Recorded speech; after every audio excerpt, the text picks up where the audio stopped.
안녕하세요. 아직도 돈 내고 인강드니 호구 아도노 대표 김태중입니다.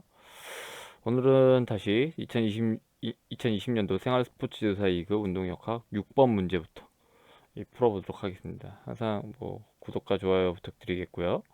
그리고 저희 강의는 재생 속도 한 1.25배 내지 1.5배에서 들어주시길 바랍니다. 그리고 건강운동관리사를 이번에 시험 치는 분들도 이렇게 강의를 들으면 도움이 되니까 꼭 들어주세요. 기능해부하게 이런 것들이 오버랩 돼서 나오니까요.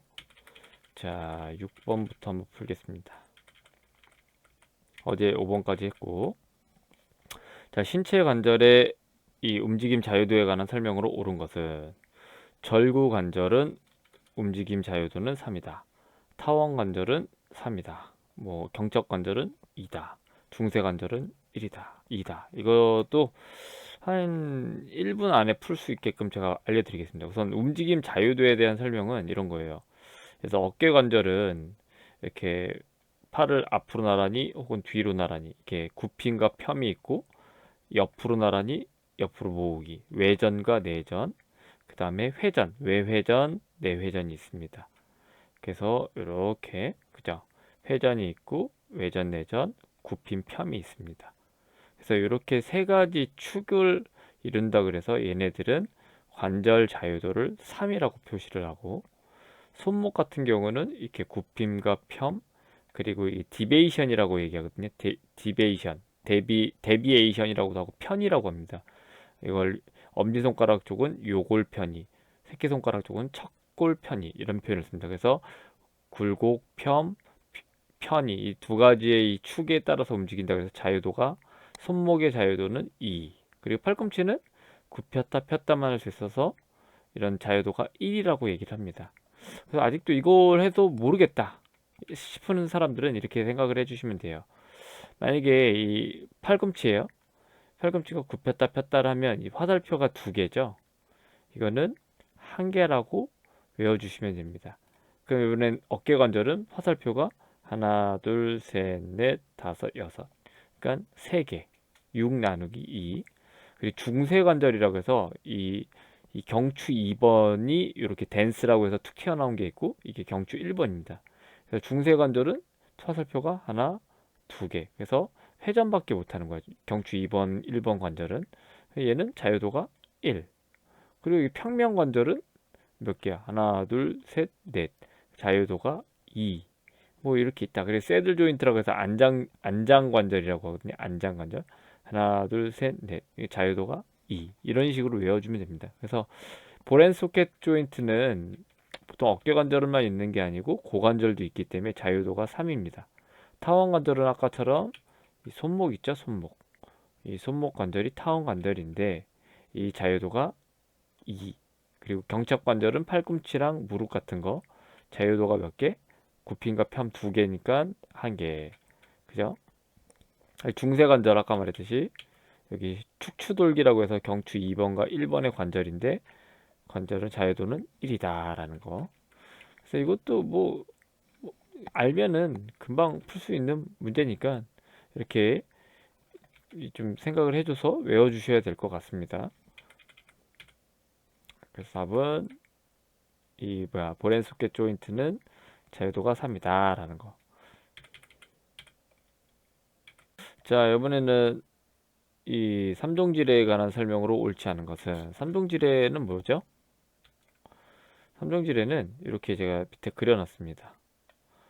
항상 저항팔이 흰팔보다 긴 것. 저항팔과 이 받침축과 이렇게 그려놨습니다. 저항팔이 이 흰팔보다 큰 거를 이 삼종지레라 그래요.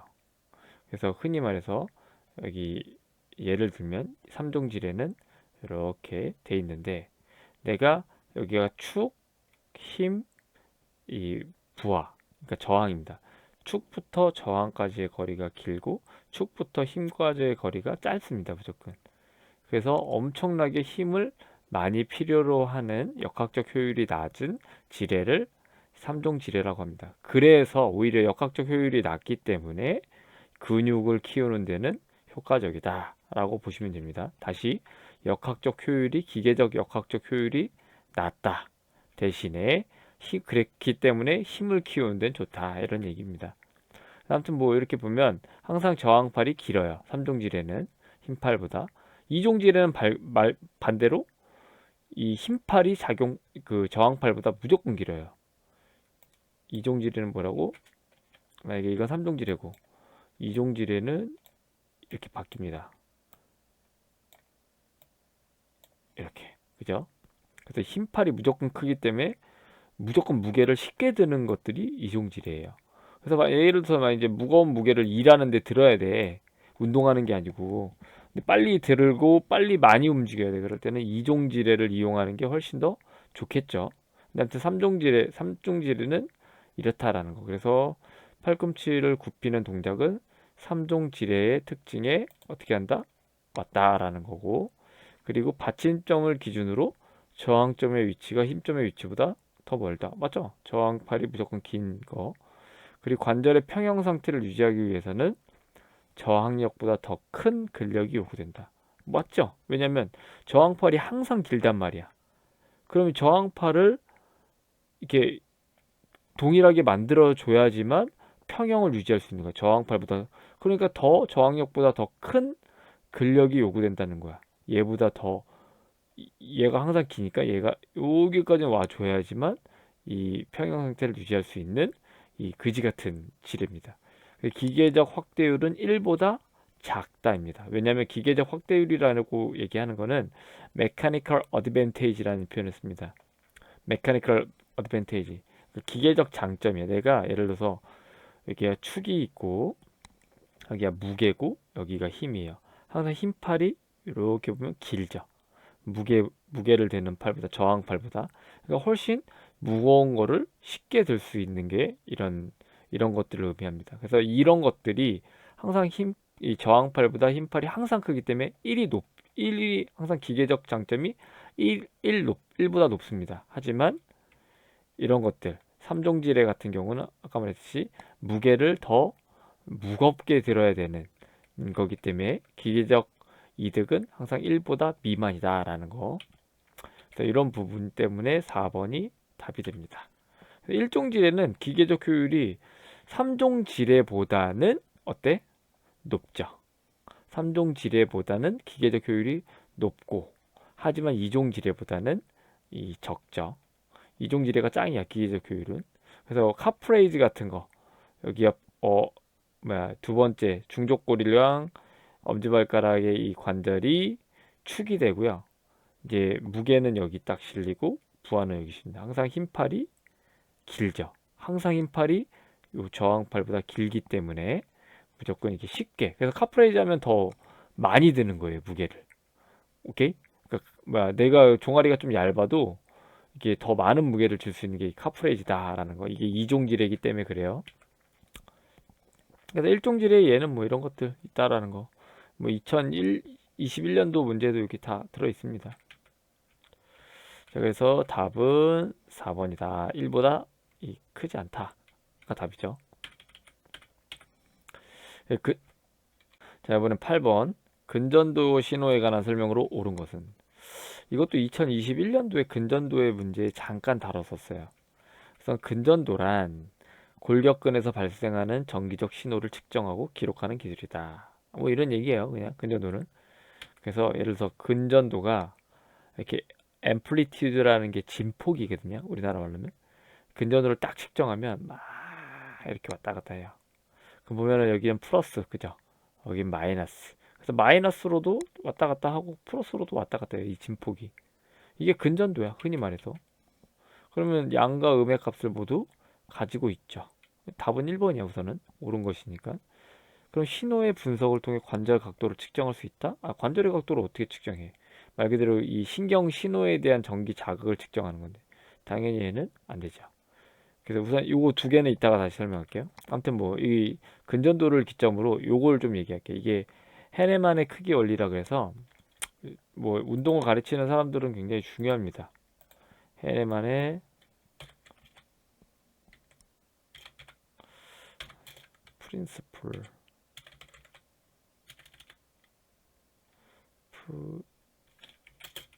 프린스플 헤네만의 사이즈 프린서플, 크기 원리란 뜻이에요. 예를 들어서 막 이제 타입 S 이제 느린 근육 섬유를 근전도를 했더니 이 힘은 이렇게 진폭이 이렇게 되는데 시간은 길게 이렇게 가더라. 그래서 큰 힘을 저항을 주면 느린 근육들, 그러니까 지근 섬유들은 활동이 안 되고 같은 부위를 측정했을 때, 그래서 큰 근육이 됐을 때는 보통 이런 큰 근육들 타입 이 피닛 모터 유닛 그리고 타입 FF 속근 이 애들이 빡 이렇게 쳤다가 이렇게 빡 쳤다가 이렇게 타임이 되면서 적어지는 이런 것들이 발달된다 이거예요. 그래서 중량을 만약에 내가 작은 근육을 발달시키고 싶다면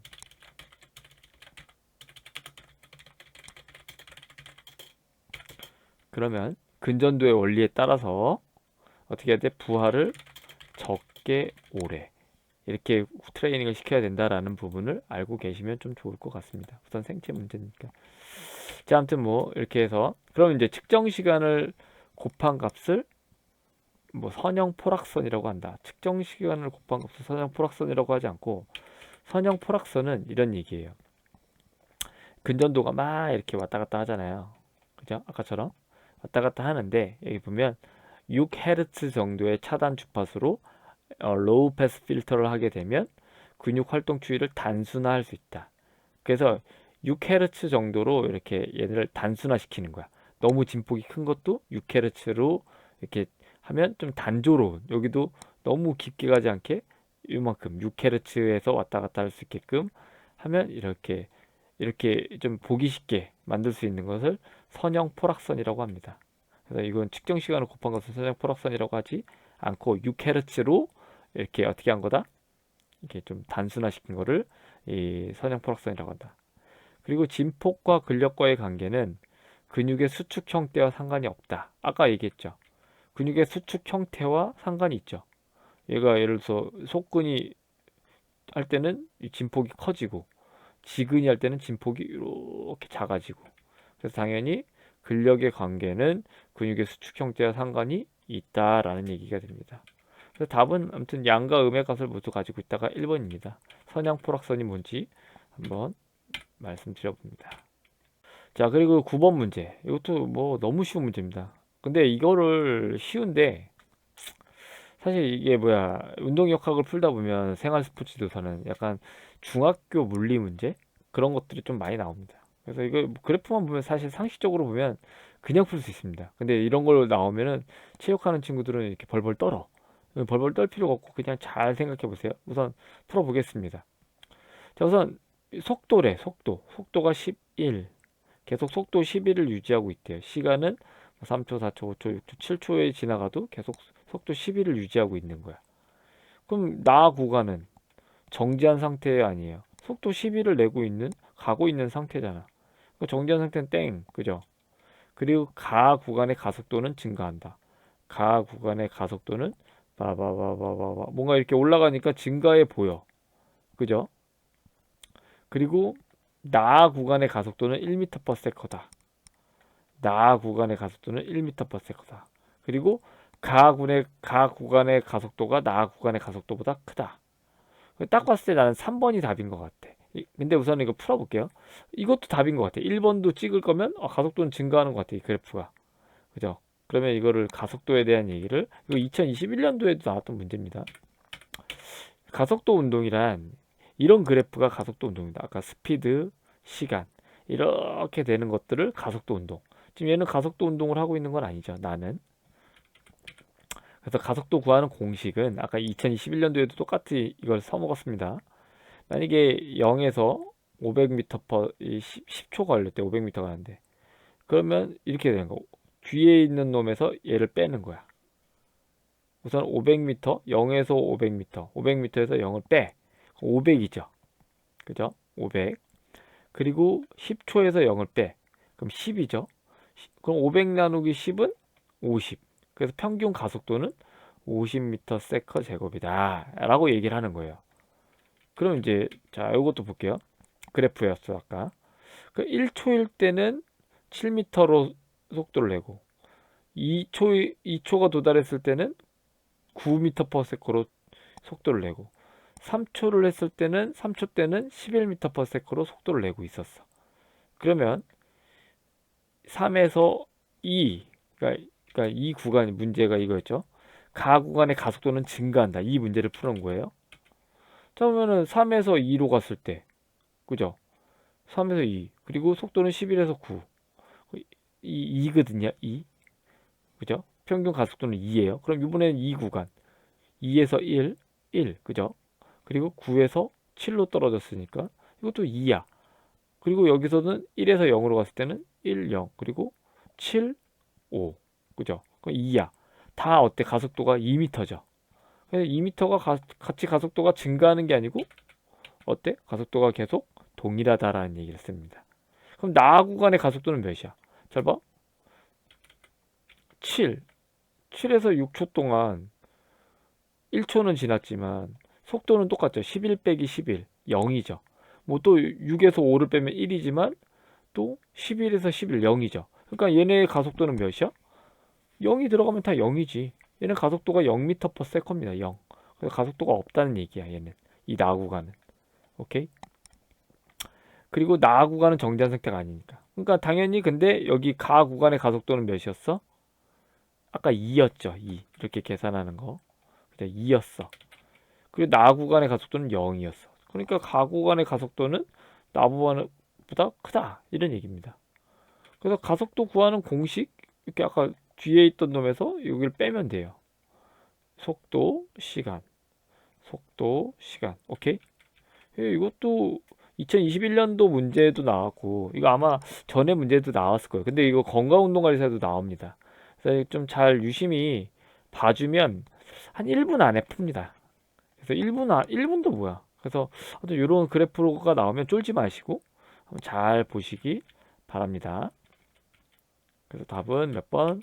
3번이다. 자, 10번 문제. 각운동에 관한 내용으로 옳은 것은 우선은 각운동이란 이런 걸 말하죠.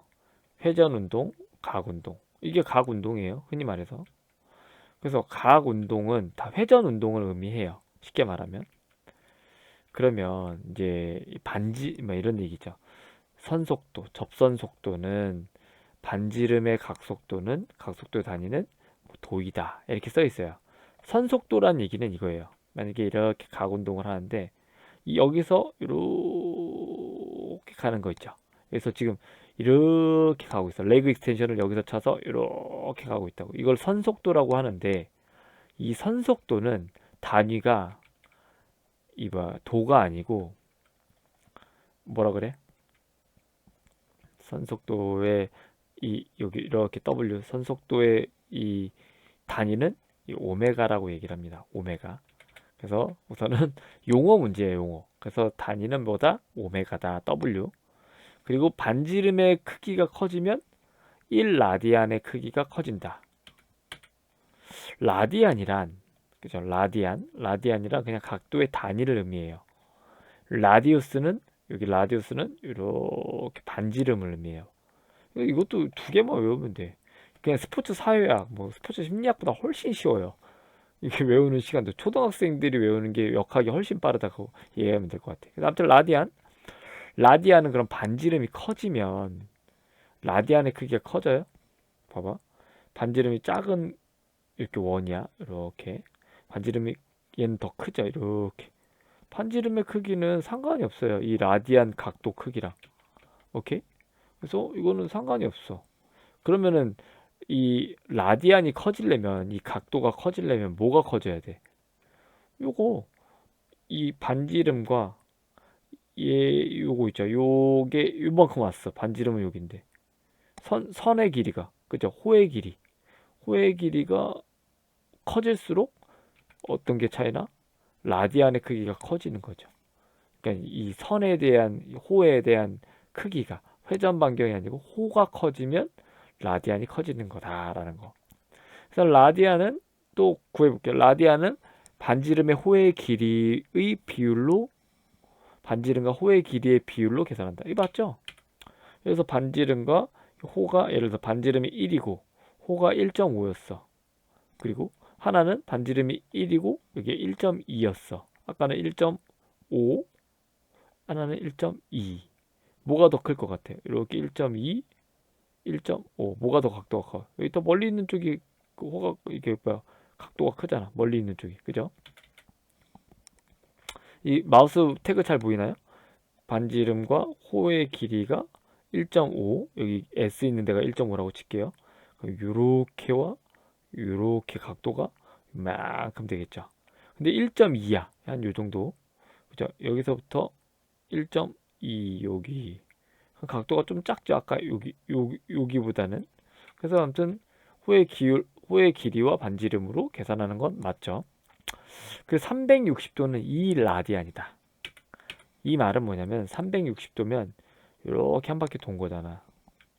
그래서 이 라디안이라고 얘기하는 거는 반원의 각도는 파이 라디안이라 그러고 360도는 2파이 라디안이라 그래요. 파이는 180도를 의미해요. 파이. 이 파이가 그러니까 이렇게 반원이면 이 호의 길이가 파이란 소리야. 오케이? 파이란 소리예요. 파이는 3.14입니다. 이렇게.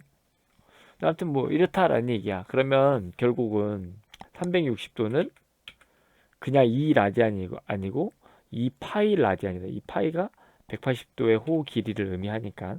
그래서 그냥 2 라디안이고 2 파이 라디안이다라는 거. 그래서 이거는 모르겠어. 이게 중학교 때 체육 문제, 중학교 때 이 수학 문제야. 산수 문제. 그 파이. 초등학교 때도 파이가 나올 거예요, 아마. 아무튼 뭐 이런 부분을 구하는 게 이렇게 된다라는 거. 그래서 만약에 아까 호의 길이를 구하고 싶거나 그럴 때는 이런 공식이 있대요. 이 L이 뭐야? L이 뭐였어? 이렇게 된 거. R 세타. 이게 L이 호의 길이를 구하려면 이 각도와 반지름을 구하면 된다. 그리고 이 S 여기에 넓이를 구하고 싶다면 반지름의 제곱 곱하기 세타 2분의 1 하면 여기에 면적을 구할 수 있대요. 이거는 굳이 안 외워도 될 것 같긴 한데 아무튼 뭐 각도가 이렇게 된다니까 좀 뭐 알고 있으면 좀 좋을 것 같습니다. 아시겠죠? 아무튼 뭐 요거의 면적은 S를 구할 때는 2분의 1 R 제곱 세타다라는 거. 그리고 요 호의 길이를 구하고 싶을 때는 요 각도 곱하기 R을 하면 된다라는 거. 60도는 뭐야? 그럼 60도는 만약에 여기가 60도라고 치자고 180도가 파이라 그랬잖아요. 3분의 1 파인 거야. 3분의 1 파이 곱하기 만약에 여기가 3cm였다. 여기가 반지름이 3cm였다. 그럼 곱하기 3을 하면 어떻게 돼? 3 곱하기 3분의 1 파이는 그냥 파이가 되죠. 그럼 여기 호의 길이는 파이가 되는 거야. 파이가 되면 여기는 3.14다라는 얘기가 됩니다. 요 길이가. 하여튼 뭐 이런 식으로 구한다라는 거. 그다음 또 각 속력도 있어요. 각 속도도 있지만 각 속력. 근데 여기서 이 단위는 이 델타다라는 거. 그래서 아무튼 뭐 이 수학적 기호는 항상 그리스 문자를 쓰니까 알파, 베타, 감마, 델타, 엡실론, 제타, 이타, 세타, 이오타, 카파, 람다, 뉴, 크시, 오미크론. 어디서 많이 들어봤죠? 오미크론. 그죠? 오미크론이 뭐야? 우리 지금 코로나 이 쌍놈의 새끼들의 오미크론이죠. 몇 번째야? 하나, 둘, 셋, 넷, 다, 일곱, 여덟, 아홉, 열, 열하나, 열둘, 열세, 열네, 15번째의 코로나 변이라 이거야. 하여튼 이게 오미크론인데 이 쌍놈의 새끼가 여기서 끝났으면 좋겠습니다. 뭐 오메가까지 가는 건 아니겠죠.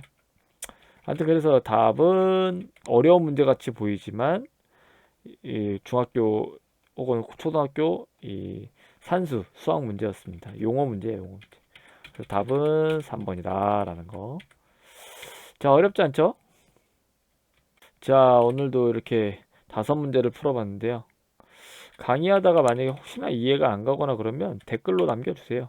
그럼 제가 그러면 열심히 이렇게 댓글을 또 달아줄 수 있도록 하겠습니다. 자, 오늘도 이 강의 듣느라 고생 많으셨고요. 아직도 돈 내고 인강 드니 호구 아도노 대표 김태종이었습니다. 그래서 아무튼 다음 문제는 이제 또 11번부터 15번까지 한번 풀어보도록 하겠습니다. 자, 구독과 좋아요 부탁드리겠고요. 좋은 밤 되세요.